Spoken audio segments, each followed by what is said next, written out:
Chapitre 7. Après avoir achevé tous ses discours devant le peuple qui l'écoutait, Jésus entra dans Capernaüm. Un chantonnier avait un serviteur auquel il était très attaché et qui était malade, sur le point de mourir. Ayant entendu parler de Jésus, il lui envoya quelques anciens des Juifs pour le prier de venir guérir son serviteur. Ils arrivèrent auprès de Jésus et lui adressèrent d'instantes supplications, disant « Il mérite que tu lui accordes cela, car il aime notre nation, et c'est lui qui a bâti notre synagogue. » Jésus, étant allé avec eux, n'était guère éloigné de la maison quand le centenier envoya des amis pour lui dire « Seigneur, ne prends pas tant de peine, car je ne suis pas digne que tu entres sous mon toit. C'est aussi pour cela que je ne me suis pas cru digne d'aller en personne vers toi. Mais dis un mot et mon serviteur sera guéri. Car moi, qui suis soumis à des supérieurs, j'ai des soldats sous mes ordres, et je dis à l'un « va » et il va, à l'autre « viens » et il vient, et à mon serviteur « fais cela » et il le fait. Lorsque Jésus entendit ces paroles, il admira le centenier, et se tournant vers la foule qui le suivait, il dit « Je vous le dis, même en Israël, je n'ai pas trouvé une aussi grande foi. » De retour à la maison, les gens envoyés par le centenier trouvèrent guéri le serviteur qui avait été malade. Le jour suivant, Jésus alla dans une ville appelée Naïn. Ses disciples et une grande foule faisaient route avec lui.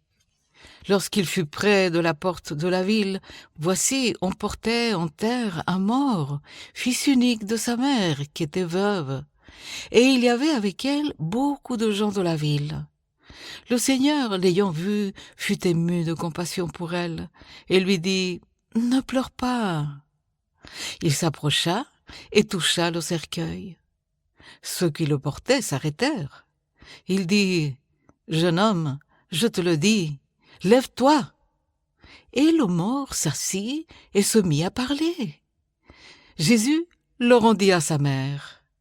Tous furent saisis de crainte, et ils glorifiaient Dieu, disant « Un grand prophète apparut parmi nous, et Dieu a visité son peuple. » Cette parole sur Jésus se répandit dans toute la Judée et dans tout le pays d'alentour.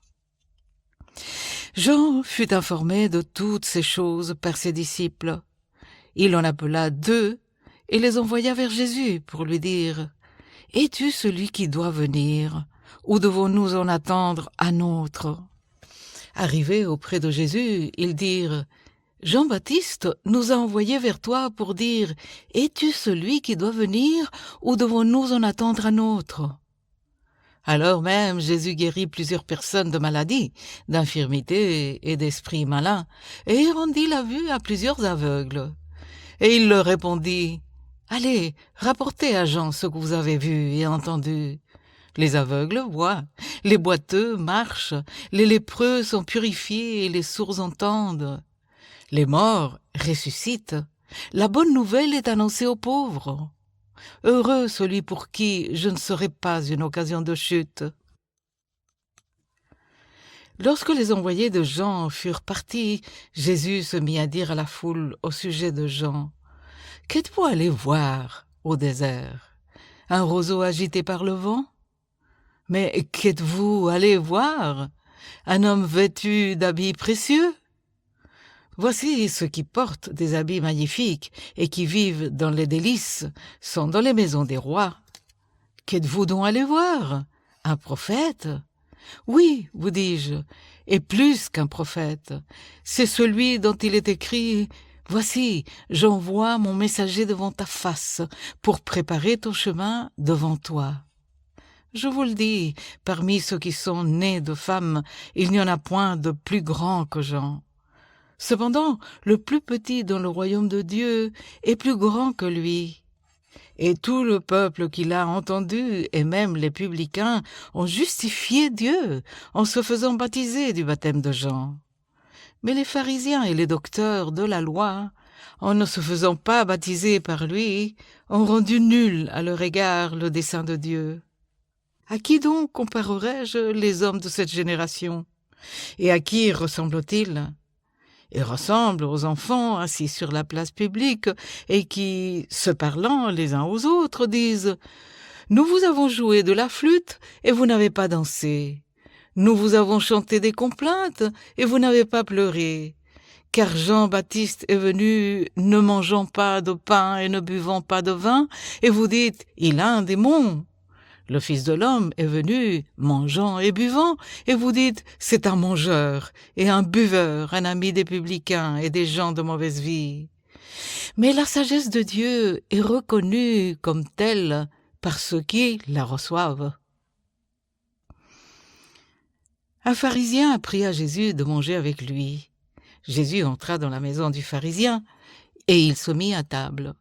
Et voici une femme pécheresse qui se trouvait dans la ville, ayant su qu'il était à table dans la maison du pharisien, apporta un vase d'albâtre plein de parfums, et se tint derrière aux pieds de Jésus. Elle pleurait, et bientôt il lui mouilla les pieds de ses larmes, puis les essuya avec ses cheveux, et les embrassa et les oignit de parfums. Le pharisien qui l'avait invité, voyant cela, dit en lui-même « Si cet homme était prophète, il saurait qui et de quelle espèce est la femme qui le touche. Il saurait que c'est une pécheresse. » Jésus prit la parole et lui dit « Simon, j'ai quelque chose à te dire. »« Maître, parle, répondit-il. Un créancier avait 2 débiteurs. L'un devait 500 deniers, l'autre 50. Comme il n'avait pas de quoi payer, il leur remit à tous 2 leur dette. Lequel l'aimera le plus? Simon répondit, celui, je pense, auquel il a le plus remis. Jésus lui dit, tu as bien jugé. Puis, se tournant vers la femme, il dit à Simon, vois-tu cette femme? Je suis entré dans ta maison et tu ne m'as point donné d'eau pour laver mes pieds. Mais elle les a mouillés de ses larmes et les a essuyés avec ses cheveux. Tu ne m'as point donné de baiser. Mais elle, depuis que je suis entré, elle n'a point cessé d'embrasser mes pieds. Tu n'as point versé d'huile sur ma tête, mais elle a versé du parfum sur mes pieds. C'est pourquoi je te le dis, ses nombreux péchés ont été pardonnés, car elle a beaucoup aimé. Mais celui à qui on pardonne peu, aime peu. Et il dit à la femme, tes péchés sont pardonnés. Ceux qui étaient à table avec lui se mirent à dire en eux-mêmes, qui est celui-ci qui pardonne même les péchés? Mais Jésus dit à la femme, ta foi t'a sauvée, va en paix